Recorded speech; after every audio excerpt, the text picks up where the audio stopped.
This session is an introduction to fluid therapy. What I'm hoping we'll do is take the knowledge that you've already got and show you how we can apply those to our emergency and critical patients. So when I have a patient in front of me, the first question that I'm going to ask is whether or not that patient needs fluid therapy. And what is fundamentally important is that we don't just initially assess that patient, but we reassess it and we reassess it again. And then the next step is we're going to want to work out whether or not that patient is hypovolemic, dehydrated, or both. And the reasons for doing that is it might change the differential diagnoses that we've got for that patient, but it's also going to change the rate of fluid that we give, and it might even change the types of fluid that we give to those patients. And one thing that we're really good at is assessing hypovolemia. We have lots of quantitative markers that include heart rate, capillary refill time, total protein, packed cell volume, and blood lactate concentrations. When we move on to assessment of dehydration, we are much less good at this and we have far fewer markers. But the markers that we do have include skin tint, they include tachymucous membranes, sunken eyes, and if you're lucky to have had that patient's body weight in the near past, a reduction in body weight. And then once we've worked out whether or not we've got a hypovolemic, dehydrated patient or both, we can then start to think about how we're going to assess that animal's fluid deficit.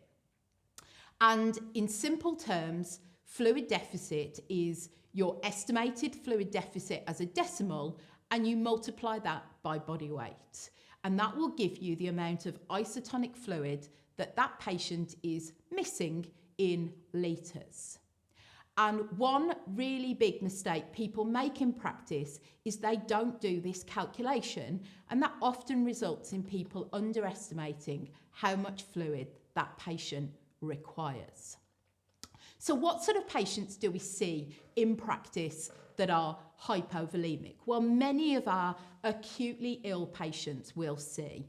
So in the equine sphere, septic foals and colicking horses would be good examples. When we think about dehydration, we'll often see that in animals that have got renal failure and also the exhausted performance animal. And then the classic example of a patient that will be both hypovolemic and dehydrated is that calf that's got diarrhea that's perhaps been left 1 or 2 days before you get to see it. So we've then got to that point where we've worked out our fluid deficit. We're then going to want to think about how we're going to administer those fluids. So for patients that have got a fluid deficit of 5% or less, we could administer those fluids enterally. What we don't want to do is give enteral fluids to patients that have got a larger fluid deficit, because we know that that fluid is unlikely to be absorbed from that proximal gastrointestinal tract because of reduction in splanchnic perfusion. And for those patients with those larger fluid deficits, intravenous fluids, maybe sometimes combined in some species with rectal fluids, is likely to be more appropriate. And I'm not going to talk today about different types of enteral or intravenous fluids. We'll do that in the next session. So we're going to think about that hypovolemic and dehydrated patient. The aims in a hypovolemic patient are that we're going to want to restore that intravascular volume in 6 to 8 hours. Where we've got a dehydrated patient, we're probably going to want to give that fluid over more like 12 to 24 hours to give it chance to diffuse from that intravascular space into the interstitial and intracellular spaces. So let's take our hypovolemic patient and think about the options we've got and how we can administer the fluid deficit that they have. So the first option, which is pretty out of date now, are shock dose fluids. And that's to say 60 mils per kilo as a bolus if you're a cat, sheep or goat, or 90 mils per kilo if you're a dog, horse or pig. And the reasons that this approach has gone out of fashion is that in some patients that's just not enough fluid, and in other patients it's far too much. A second approach, which probably gets used more in large animal practice, is once you've calculated your fluid deficit in litres, you then administer half that as a bolus, and then you replace the other half alongside maintenance requirements over the next 6 to 8 hours. And then the third approach, which has become much more fashionable in recent times, is to provide a fluid challenge. And that's to say 10 mils per kilo if you're a cat, sheep or goat, or 20 mils per kilo if you're a dog, horse or pig. And the key thing about fluid challenge is that you keep reassessing your patient to make sure that you give them enough fluid, but that you don't give them too much. And when we're talking about those fluid deficits and the amount that the amount of fluid deficit that we have of isotonic fluids, remember that sometimes we're going to want to use hypertonic fluids in order to try and restore that circulating volume more swiftly. And as a rough rule of thumb, 1 litre of hypertonic saline is equivalent to 3 to 5 litres of Hartmann's in the short term. And then lastly, to finish this session, I just wanted to talk to you about the what you may have been taught before about the estimation of fluid loss. We are really rubbish at assessing how many litres or millilitres of diarrhea or vomit that we have got.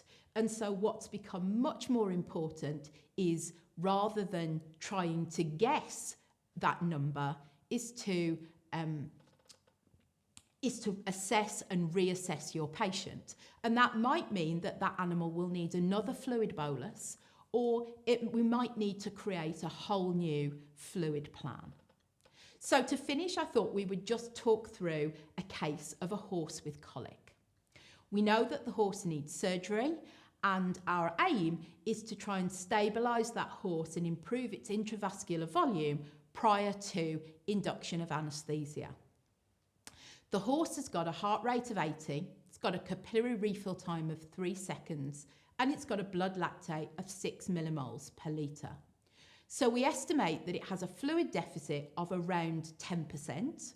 The horse weighs 500 kilos, so that gives us a fluid deficit of 50 litres in terms of isotonic fluids. So if we opt for the fluid challenge model for this horse, we would give this horse a bolus of 10 litres of Hartmann's. And then we would want to reassess that patient, and it might need another 10 litres of Hartmann's. But what we know in this scenario is that in an animal that's got a strangulating lesion, time to surgery becomes really important in terms of prognosis. So an alternative approach to this horse would be to give 2 litres of hypertonic saline, which is equivalent to approximately 10 litres of Hartmann's, and then chase it with that 10 litres of Hartmann's. So we've not quite replaced half its fluid deficit, but we're getting pretty close. And in the time it takes you to give 2 litres of hypertonic and 10 litres of Hartmann's, the animal's abdomen has been clipped, so we're then ready to take that horse to surgery. And when the horse is anaesthetised, the horse can receive some more fluids on the table that will contribute to fixing that fluid deficit. But then probably when it recovers from anaesthesia, we're going to want to assess it again, and we're probably going to come up with a new fluid plan. So it's really important that we reassess and reassess our patients to make sure that we do the best job we can with fluids.